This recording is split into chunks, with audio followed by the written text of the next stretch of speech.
দেখি দেখি তোমার হাতটা দেখি। ও কিছু না, ফল কাটতে গিয়ে একটু কেটে গিয়েছে। কি হলো, তুমি কাটছো কেন? তোমার এতখানি হাত কেটে গেছে আমাকে বলোনি? তুমি জানো না তোমার কিছু হলে আমি থাকতে পারিনি। আরে জানি গো জানি, সামান্য কেটে গিয়েছে বলেই বলিনি। তুমি কেটো না প্লিজ।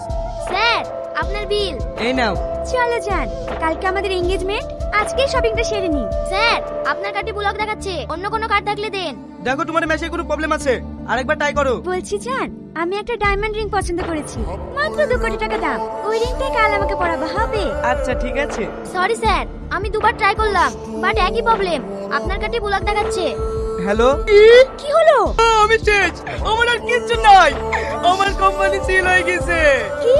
কোম্পানি সিল হয়ে গেছে? কিন্তু কিভাবে? হঠাৎ করে শেয়ার মার্কেট ডাউন হওয়ার কারণে সরকার থেকে কোম্পানি ডিল করে দিয়েছে।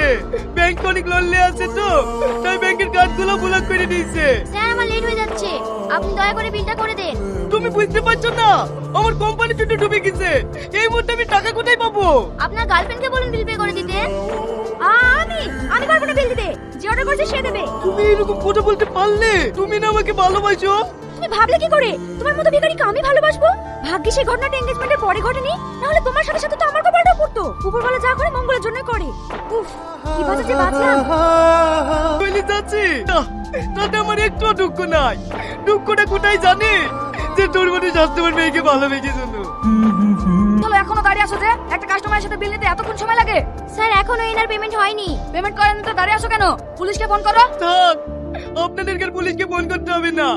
এই মোবাইলটা রাখেন, এটা বেচলে আপনারা বিলের টাকা পেয়ে যাবেন। দাঁড়াও, আর মোবাইল নিতে হবে না, আর বিল আমিই দিয়ে দেবো। তুমি? ম্যাম আপনি একে চেনেন? খুব ভালো করে, এত বড় বিজনেসম্যান, ওনাকে কে না চেনে? আপনি ওনাকে চেনেন? আমাকে একবার ডেকে পাঠালে পারতেন। আপনারা তো কষ্ট করে আসার কি দরকার ছিল? অনেক কাছের মানুষ তো, তাই সিসি ক্যামেরায় দেখে না এসে থাকতে পারলাম না। তোমরা এনাকে চিনে রাখো, আমার হোটেলে খেতে আসলে তোমরা কেউ এনার সাথে পয়সা নিও না। ঠিক আছে ম্যাডাম। টাকা নুনের চিনি না দিলেই পারতে। এই নাও, আমার কারো করোনার প্রয়োজন নেই। একটা কথা বলবো দিদি, আপনি তো আমাকে নিজের বোন মনে করেন, সত্যি করে বলেন না ওই ছেলেটা কে? ওকে মাঝে মাঝে যার কথা বলিনি, এই সেই ছেলে। এই তাহলে সেই শফিক। এই সে আমার শফিক, যাকে আমি ছোটবেলা থেকে অনেক ভালোবাসতাম।